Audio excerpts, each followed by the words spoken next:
তুমি কি কখনো ভেবেছো কেন কেউ সারা জীবন কাজ করেও ধনী হতে পারে না, আর কেউ মাত্র কয়েক বছরে কোটি টাকার মালিক হয়ে যায়? এই প্রশ্নটা একদিন এক ছেলেকে জ্বালিয়ে তুলেছিল। সে ছেলেটি ছিল একদম সাধারণ পরিবার থেকে আসা, কিন্তু তার স্বপ্ন ছিল আকাশ ছোঁয়া। প্রতিদিন সে বাসে করে অফিসে যেত, হাতে ছোট একটা লাঞ্চ বক্স, মনে বড় একটা প্রশ্ন, আমি কি সারা জীবন এমনই কাটাবো? তার বাবাও সারা জীবন চাকরি করেছেন। তার বাবা বলতেন, ভালো করে পড়ো, চাকরি করো, টাকা জমা, অবসরে সুখে থাকবে। কিন্তু ছেলেটি দেখত বাবা কখনো সুখে থাকেননি। সারা জীবন চাপ, টেনশন, ইএমআই, এটাই বাস্তবতা। একদিন অফিস থেকে ফেরার পথে ছেলেটি দেখল একজন মানুষ ল্যাম্বরগিনি চালিয়ে তার পাশ দিয়ে গেল। তখন ছেলেটির চোখের সামনে একটাই প্রশ্ন, এই মানুষটা কিভাবে এত ধনী হলো? সেই রাতেই ছেলেটি গুগল সার্চ করল, how to become rich fast. আর সেখানেই তার চোখে পড়ে একটা বইয়ের নাম, the millionaire fastlane by M J. DeMarco. বইটা পড়তে পড়তে ছেলেটি বুঝল জীবনের রাস্তাটা আসলে তিনটি ভাগে ভাগ করা যায়।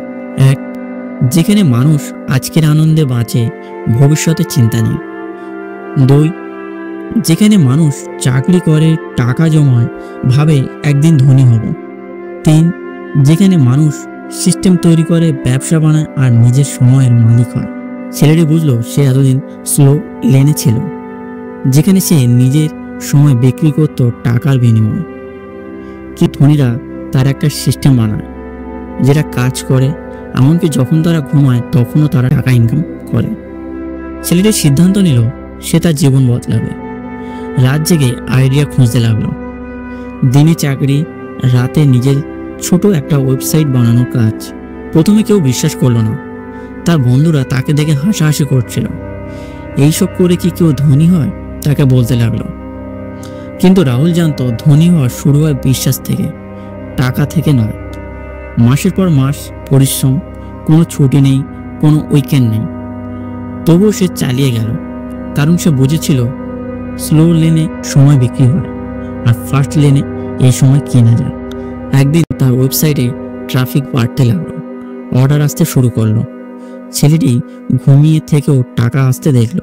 কয়েক মাস পর সে তার চাকরি ছেড়ে দিল। এখন সে তার নিজের ব্যবসা চালায়।